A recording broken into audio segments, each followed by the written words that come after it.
My cousin stole the money I saved for my son's surgery. He'll be fine. Kids heal fast.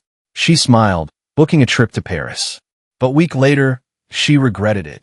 Before we begin the story, take a moment to support us by liking, sharing, and subscribing. Your support means the world to our channel and helps us spread more shocking true stories to light.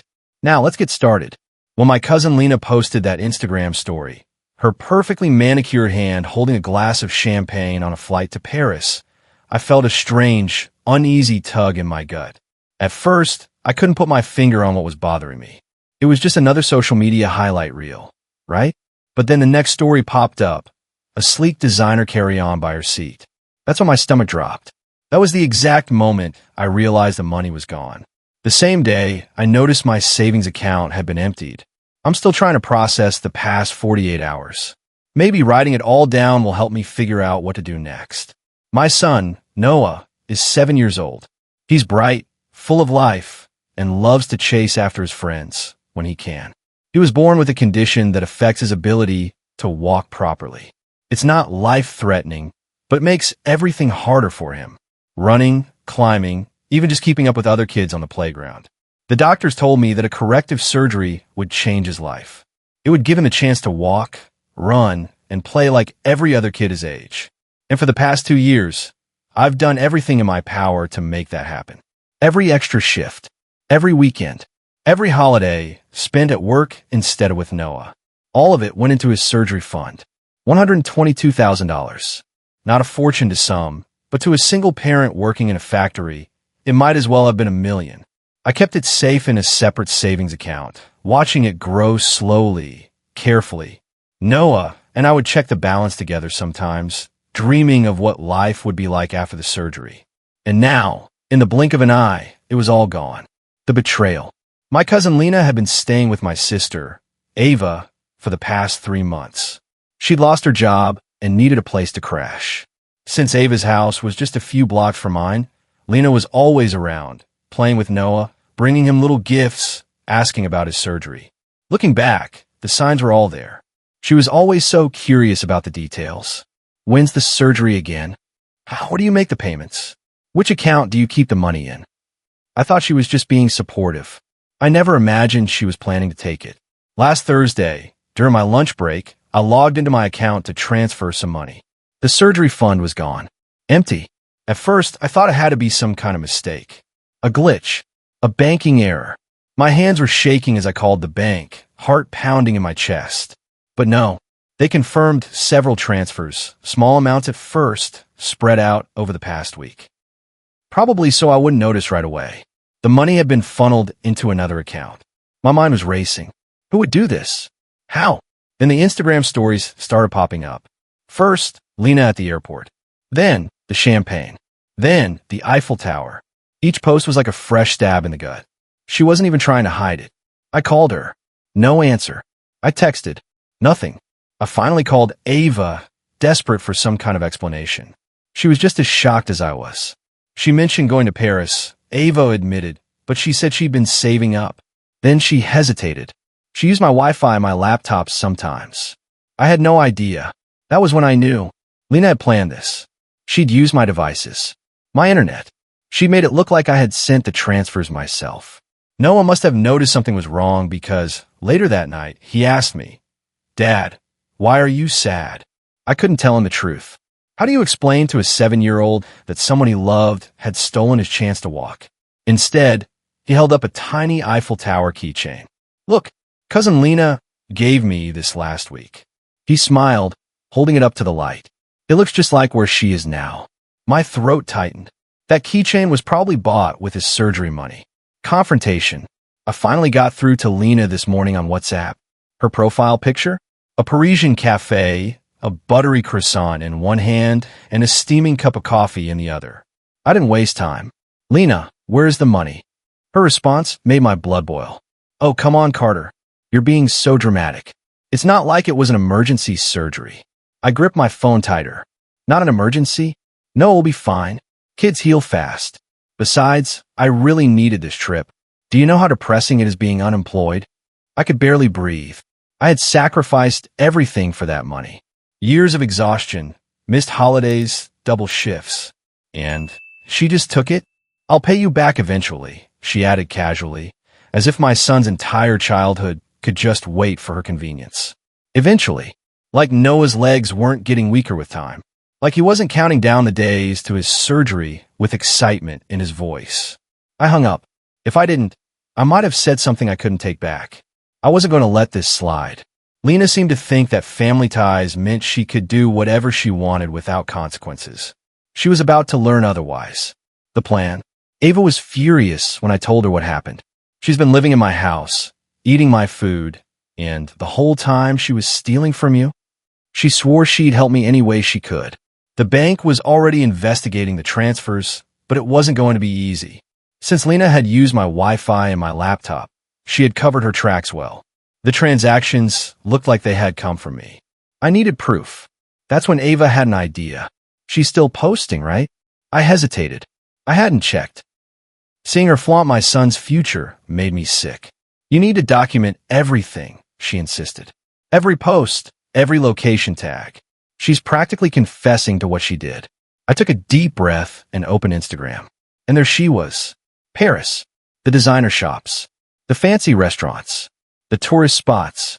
Every single thing paid for with Noah's surgery money. Then I saw her latest post. A picture of a charity donation box at Notre Dame.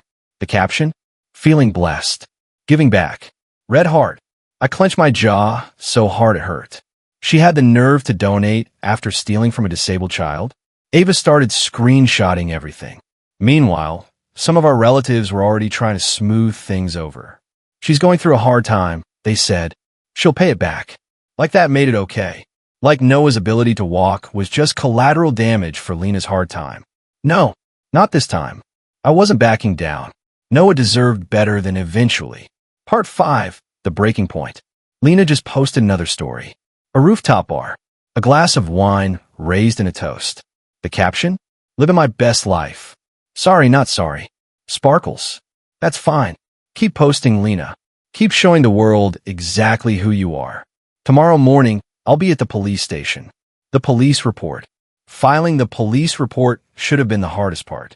I thought walking into that station, explaining how my own cousin had stolen from my disabled son, would be the most difficult thing I'd ever done. I was wrong, because the officers looked at my evidence. Lena's bank transfers, the timestamps, the screenshots of her Paris shopping spree, and sighed. Since she had access to your devices and Wi-Fi, this is looking more like a civil matter. I felt my stomach drop. A civil matter? She stole from me. The officer nodded. We'll take your statement, but you'll likely need to handle this through small claims court. Not exactly the justice I was hoping for, but at least it was documented. At least it was official. Meanwhile, Lena was still acting like she hadn't just committed grand theft. Yesterday, she posted a full video haul, 3 luxury handbags, designer shoes, a Paris wardrobe upgrade. She even tagged the stores. The total, she casually mentioned spending, enough to cover Noah's surgery and recovery therapy. And the caption? Living my dreams. Sparkles. I wanted to scream. The lies. That's when Ava started digging.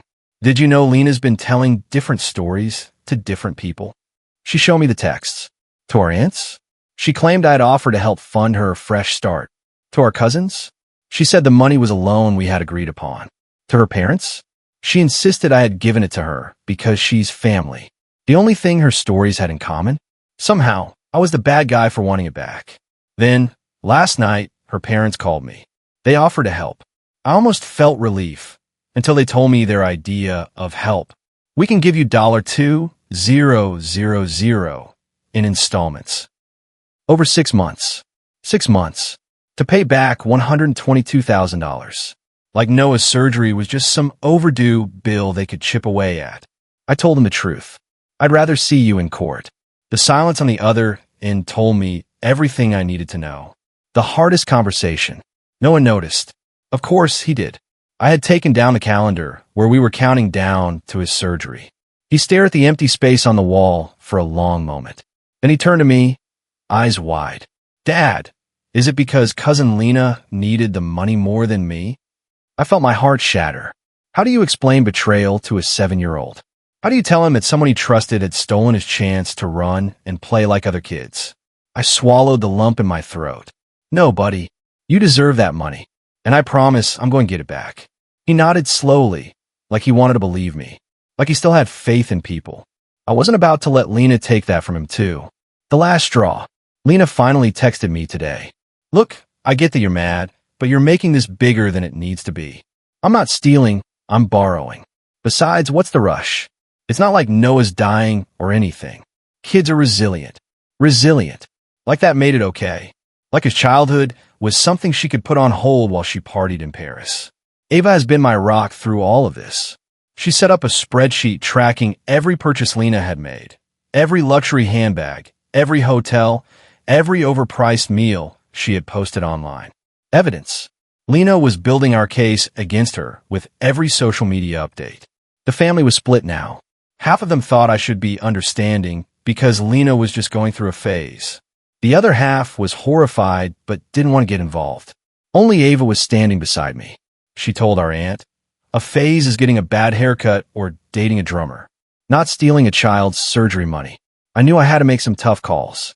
First, I canceled Noah's surgery appointment. We lost our original spot, and now we were back on the waiting list. Then I called the bank. They're still investigating, but at least the transfers are flagged now. Small victories, I guess. Lena finally answered one of my calls today. Her solution? Just start a GoFundMe or something. I couldn't believe what I was hearing. When I reminded her she had just spent thousands on a shopping spree, she actually said, that's different. I needed those things for my image. How else am I supposed to network for a new job? I felt sick.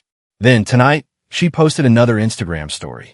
A long rant about toxic family members and learning to put yourself first.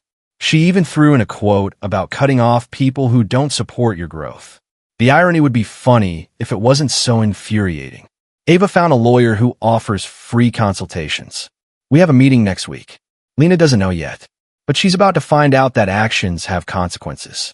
Karma moves fast. Lena is back from Paris, and instead of laying low, she's throwing a Parisian-themed dinner party to share her travel experiences. She actually invited me and Noah. The invitation text? Let's put all this drama behind us. Noah would love the presents I got him. Presents. Like a souvenir keychain was going to make up for the fact that she stole his future. I didn't respond, but Ava did. She went to the party, and she recorded everything. Not secretly, just openly Instagram storying, just like everyone else there. Lena was in full performance mode, showing off her Paris photos on her iPad, bragging about every purchase. Then she played a video that made my blood run cold. She was sitting at a cafe, raising her glass to the camera. Shout out to my cousin Carter's savings account for making this trip possible. Sorry, not sorry. Her friends laughed in the background. Ava sent me the video immediately. Lena noticed. She started screaming at her to delete it. It was a joke. You're ruining the party. The whole thing exploded into chaos. Lena's parents tried to calm everyone down, but it was too late. Because the truth was now recorded, and she had just given me everything I needed. The fallout begins. Remember how Lena had been job hunting? Turns out, she had finally landed a position as a financial coordinator, handling money. The job description must have high ethical standards and maintain confidentiality of financial transactions. Ava found the job posting online. I sent the hiring manager an email with links to Lena's public social media posts. And that video, no emotion, no drama, just her own words and actions. Lena lost the job offer within hours. And when she found out, she showed up at my house, pounding on my door, screaming, "You ruined my career. I was going to pay you back with that job." Noah was terrified. I called the police. They recognized her immediately from my previous report. Lena just learned what real consequences feel like. And I'm just getting started. The family turns on Lena. Lena's parents finally saw the video, the one where she laughed about stealing from me. The shift was instant. Before, they had been trying to smooth things over. She'll pay you back. She's just going through a rough patch. Not anymore. Now, they were furious. Her mom called me first. We had no idea it was this bad. Her dad, he demanded she start selling her designer bags and Paris wardrobe immediately to repay what she stole. Lena's response? She locked herself in her old bedroom at their house and started posting Instagram stories about how she was being attacked by her own family. Mental health struggles are real. It's sad when your own blood doesn't understand. Oh, now she was the victim? Meanwhile, Ava and I started listing her stolen luxury items for sale. Every time Lena saw another thing get sold, she had a meltdown. Yesterday, she tried claiming some of the designer bags were gifts. Her mom shut that down real fast. Gifts? Bought with stolen money? I don't think so. Part 13. Small victories. The money is starting to come back. Slowly. Not enough for Noah's surgery yet, but it's progress. Lena's dad set up monthly direct deposits to me. She tried canceling them. Her parents cut her off from all accounts. No more free rides. No more spending sprees. No more escaping responsibility. The family dynamic has completely shifted now. Lena's not invited to gatherings. Her cousins unfollowed her on social media. Even her closest friends are distancing themselves after seeing how she handled this. Then last night, she posted, "Sometimes hitting rock bottom makes you realize who you really are." Attached, a screenshot of her now deleted Paris posts. Maybe reality's sinking in. Maybe not. Because 5 minutes later, she texted me, "Hope you're happy. My life is ruined. And it's all your fault." No, Lena, you did this to yourself. And now, everyone knows it. The final blow. I didn't expect to write another update. But after yesterday, I had to. Noah's surgery consultation was rescheduled. Thanks to the repayments, I finally had enough for the down payment. As I sat in the waiting room, filling out paperwork, my phone started blowing up. Lena had snapped. She had shown up at her parents' house, screaming. She'd just been rejected from another job. Apparently, when employers Google her name, all they find are her Paris posts. The internet never forgets. Instead of taking responsibility, she stormed into their house, demanding they fix it. Her mom refused. That's when Lena lost it completely. She started grabbing her mom's designer bags, screaming that if they were going to sell her things, she'd sell theirs too. Her dad filmed everything, not to shame her, but because he's learned to document everything now. On camera, you can hear Lena screaming, "You chose Carter over me. Your own daughter." Her mom's response? "No, we chose what's right over what's wrong. We failed you by never teaching you the difference." Lena lost it. She grabbed her mom's phone, trying to delete the video, but it was already backed up. Then she did the unthinkable. She picked up a vase, a family heirloom from our great-grandmother, and smashed it against the wall. The neighbors called the police. Again, when the officers arrived, Lena tried claiming her parents were abusing her. The officers, who remembered her from my previous reports, didn't buy it. Her parents didn't press charges, but they cut her off completely. No more phone bill. No more emergency credit card. No more living in their house. They told her she needed professional help, and they'd support that, but nothing else. Lena's response? She went nuclear on social media. She started posting exposed stories about everyone in the family. Most of them, blatant lies. She claimed, Ava was a shoplifter. Never happened. I was gambling away Noah's surgery money. A disgusting lie. Her parents were abusive. They spoiled her rotten. Nobody believed her. Because her followers had watched her Paris shopping spree. They had seen her brag about using stolen money. The comments were brutal. Wasn't this the girl who stole from a disabled kid? Still playing the victim after stealing from child? She tried deleting the comments, but they kept coming. Then, in one last desperate move, she posted a tearful video claiming she was being cyberbullied, that she needed to take a break for her mental health. 10 minutes later, she was posting on her backup account, asking if anyone had a spare room she could crash in. Nobody offered. The final karma. Remember that financial coordinator job she lost? The company reposted the job listing. Guess who got hired? Ava. She started last week. When Lena found out, she showed up at the office. She made such a scene that security had to escort her out. Now, she has a trespassing warning too. The end of this chapter. The family had dinner last night. Without Lena, her parents brought the final check to cover the rest of the surgery money. As we were sitting there, Lena started spam calling everyone, switching between threats and tearful apologies. Nobody picked up. Her last message to me? I hope you're happy. You turned everyone against me. I'll never forgive you for this. I didn't respond. I was too busy helping Noah pack his overnight bag for the hospital. His surgery is scheduled for tomorrow morning. Before her mom left, she pulled me aside. She was crying, but not from anger. "Thank you," she said, "for standing up to her. We should have done it years ago." Full circle. This morning, something unexpected happened. A package arrived at my door. Inside, an envelope with $2,000 in cash and a handwritten note. "Dear Carter and Noah, this is all the money I have left. I sold my laptop and some other things. I'm sorry it's not more. I'm sorry for everything. I know sorry isn't enough, but it's all I have right now. Lena." I added the money to Noah's recovery fund. He'll need physical therapy after the surgery. Every bit helps. As for Lena, last I heard, she's staying at a youth hostel, applying for jobs under a different name, and finally starting therapy. Noah's surgery is in 12 hours. This morning, he said something that put everything in perspective. "Dad, when I can run, I'm going to run so fast that all the bad stuff can't catch us." Run fast, kid. You've earned it.